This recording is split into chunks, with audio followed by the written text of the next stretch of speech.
लकड़ियां इकट्ठा करके लौट रहा था तो उसे एक पुराना कुआं दिखाई दिया। यह कुआं गांव से दूर था और लोगों ने इसे जिन्नात का मकान बताकर आने से मना किया था, लेकिन फैजान को प्यास लगी थी और वह कुएं के पास गया। जैसे ही उसने कुएं में झांका, उसे अचानक एक आवाज सुनाई दी, ऐ इंसान के बच्चे, तुम्हें हिम्मत कैसे हुई हमारे मकान में आने की? फैजान डर गया, लेकिन फिर उसने बिस्मिल्लाह पढ़ा और हिम्मत से जवाब दिया, मुझे सिर्फ प्यास लगी थी, मेरा कोई इरादा नहीं था तुम्हारे मकान में दखल देने का। कुएं से एक धुंधला सा प्रकाश निकला और फैजान की आंखों के सामने एक खूबसूरत लड़की नमूदार हुई। उसकी आंखें चमकदार थीं और उसके बाल हवा में लहराते हुए महसूस होते थे। हालांकि कोई हवा नहीं चल रही थी। फैजान ने अपनी आंखें झपकाड़ और कदम पीछे हटा लिए। वह जानता था कि जिन्नात के साथ किसी भी तरह का संपर्क खतरनाक हो सकता है। फैजान ने डरते हुए कहा, तुम कौन हो? मेरा नाम रेहाना है। उसने कहा, मैं जिन्नात की दुनिया से हूँ, डरो मत, मैं तुम्हें नुकसान नहीं पहुँचाऊंगी। मैं एक मुस्लिम जिन्न हूँ और अल्लाह की इबादत करती हूँ जैसे तुम इंसान करते हो। फैजान अभी भी डरा हुआ था, लेकिन उसने अपने आप को संभाला और बोला, अगर तुम वाकई में अल्लाह की बंदी हो तो मुझे माफ करो और मुझे वापस अपने गांव जाने दो। रेहाना ने मुस्कुराते हुए कहा, तुम जा सकते हो, लेकिन मैं तुम्हारी मदद करना चाहती हूँ। मुझे पता है कि तुम्हारी दादी बीमार हैं और तुम्हारे पास उनके इलाज के लिए पैसे नहीं हैं। फैजान हैरान रह गया, तुम्हें यह कैसे मालूम? रेहाना ने मासूमियत से कहा, हम जिन्नात इंसानों की दुनिया देख सकते हैं। मैंने तुम्हें कई दिनों से देखा है। तुम्हारी मेहनत और ईमानदारी मुझे बहुत अच्छी लगी। फैजान ने अपने कदम पीछे की ओर बढ़ाए। मेरी मदद कैसे कर सकती हो तुम? रेहाना ने अपना हाथ आगे बढ़ाया और उसकी हथेली पर एक छोटा सा पत्थर था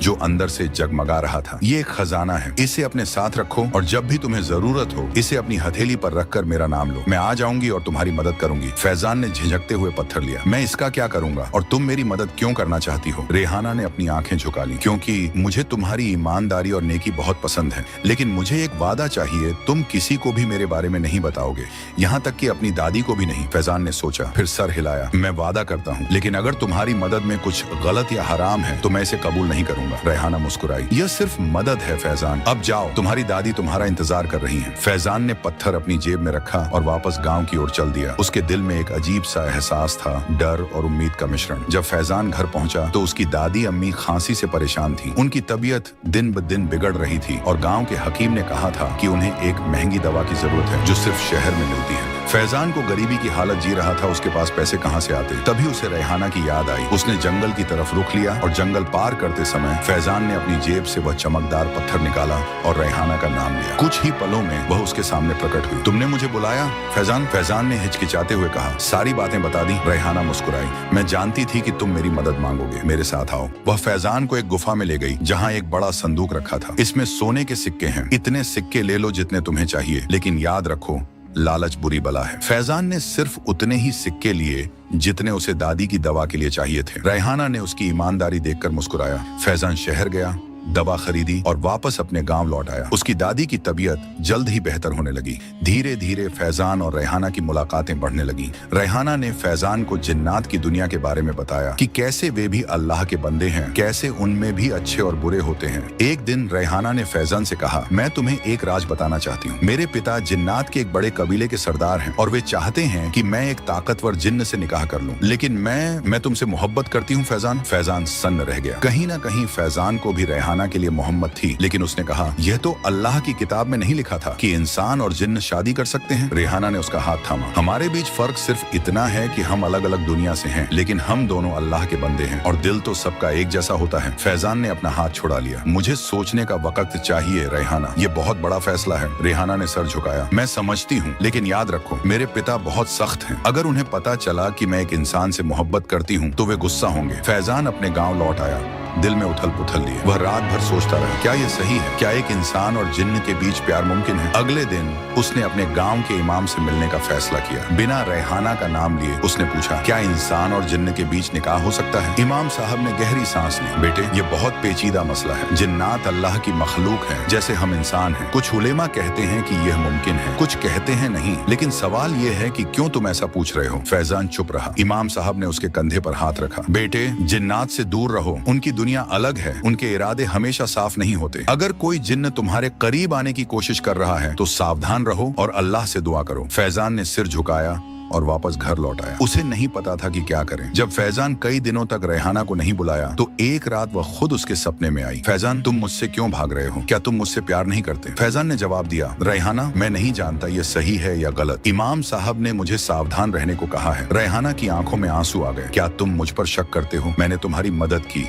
तुम्हारे लिए अपने पिता के खिलाफ जाने की हिम्मत की और अब तुम मुझसे दूर भाग रहे हो। फैजान को अफसोस हुआ। नहीं रेहाना, ऐसी बात नहीं है, मैं बस कुछ जवाब ढूंढ रहा हूँ। अगर तुम जवाब चाहते हो तो खुद देखो, कल रात जब चांद आसमान के बीचों बीच होगा तुम मुझे बुलाना, मैं तुम्हें अपनी दुनिया दिखाऊंगी और फिर तुम फैसला कर सकते हो। सपना टूट गया और फैजान जाग गया। उसने सोचा और फैसला किया कि वह रेहाना को एक मौका देगा। अगली रात जब चांद आसमान के बीचों बीच था, फैजान ने रेहाना को बुलाया। वह तुरंत प्रकट हुई, पहले से भी ज्यादा खूबसूरत लग रही थी। तुमने मुझे बुलाया फैजान, क्या तुम तैयार हो? फैजान ने हाँ में सिर हिलाया। रेहाना ने उसका हाथ थामा और अचानक वे दोनों हवा में उड़ने लगे। फैजान ने डर के मारे आंखें बंद कर ली। जब उसने आंखें खोली तो वह एक अजीब दुनिया में था। रंग बिरंगे पेड़, चमकदार पत्थर और अजीब आकार के महल। चारों ओर जिन्नात घूम रहे थे, कुछ इंसानों जैसे दिखते थे, कुछ बिल्कुल अलग। यह मेरी दुनिया है फैजान, रेहाना ने कहा। हम भी अल्लाह की इबादत करते हैं, हमारे भी परिवार और समाज हैं, हम तुमसे बहुत अलग नहीं हैं। फैजान हैरान रह गया, यह सब उसकी समझ से बाहर था। रेहाना उसे एक विशाल महल में ले गई। यह मेरे पिता का महल है, वे अभी यहाँ नहीं हैं, इसलिए मैं तुम्हें यहाँ ला सकी। फैजान को रेहाना की दुनिया देखकर अजीब लग रहा था, भय और आश्चर्य का मिश्रण। वह यहाँ नहीं रह सकता था, ये उसकी दुनिया नहीं थी। रेहाना, मुझे वापस जाना होगा, ये मेरी दुनिया नहीं है। रेहाना के चेहरे पर निराशा दिखी। लेकिन क्या तुम मुझसे प्यार नहीं करते? फैजान ने आहिस्ता से कहा। मुझे नहीं पता रेहाना, ये सब बहुत अजीब है। अचानक महल के बाहर शोर सुनाई दिया। रेहाना के चेहरे पर डर छा गया। मेरे पिता वापस आ गए हैं, तुम्हें यहाँ से जाना होगा फैजान, वरना वे तुम्हें मार डालेंगे। रेहाना ने जल्दी से फैजान का हाथ थामा और उसे महल से बाहर ले गई। वे एक गुफा में पहुंचे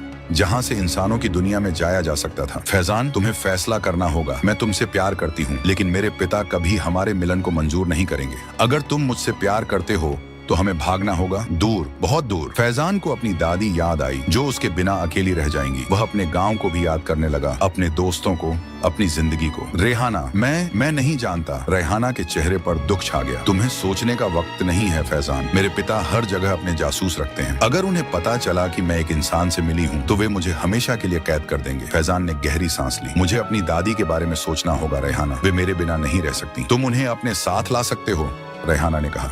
हम तीनों साथ रहेंगे, कहीं दूर, फैजान ने सोचा। मुझे कुछ दिन चाहिए रेहाना, मैं अपनी दादी से बात करूंगा, उन्हें तैयार करूंगा, फिर हम जाएंगे। रेहाना ने असहमति से सिर हिलाया। हमारे पास वक्त नहीं है फैजान, मेरे पिता जल्द ही सब कुछ जान जाएंगे। सिर्फ 3 दिन रेहाना, मुझे सिर्फ 3 दिन दो। रेहाना ने हाँ में सिर हिला दिया। ठीक है, 3 दिन, लेकिन याद रखो ये खतरनाक है। वह फैजान को वापस उसके गांव ले आई और अंधेरे में गायब हो गई। अगले दिन फैजान बेचैन था, उसे समझ नहीं आ रहा था कि क्या करे। वह अपनी दादी को ऐसे कैसे छोड़ सकता था? लेकिन अगर वह रेहाना को इनकार करता तो क्या होगा? वह अपनी दादी के पास गया, जो अब ठीक हो रही थी। दादी, अम्मी, अगर मैं आपको बताऊं कि मुझे दूर जाना है तो आप क्या कहेंगी? दादी ने उसे गौर से देखा। क्या बात है फैजान, तुम परेशान लग रहे हो। फैजान ने सच बताने का फैसला किया। वह दादी को सब कुछ बता देगा, रेहाना के बारे में, जिन्नात की दुनिया, सब कुछ। लेकिन जैसे ही वह कुछ कहने वाला था, दरवाजे पर दस्तक हुई। बाहर गांव का चौकीदार खड़ा था। फैजान, इमाम साहब तुम्हें फौरन बुला रहे हैं, कुछ जरूरी बात करनी है। फैजान हैरान रह गया। क्या इमाम साहब को कुछ पता चला गया था? वह मस्जिद पहुंचा जहां इमाम साहब उसका इंतजार कर रहे थे। उनके साथ एक बूढ़ा आदमी था जिसे फैजान नहीं पहचानता था। फैजान, ये शेख अब्दुल्ला हैं, ये हमारे पड़ोसी गाँव से आए हैं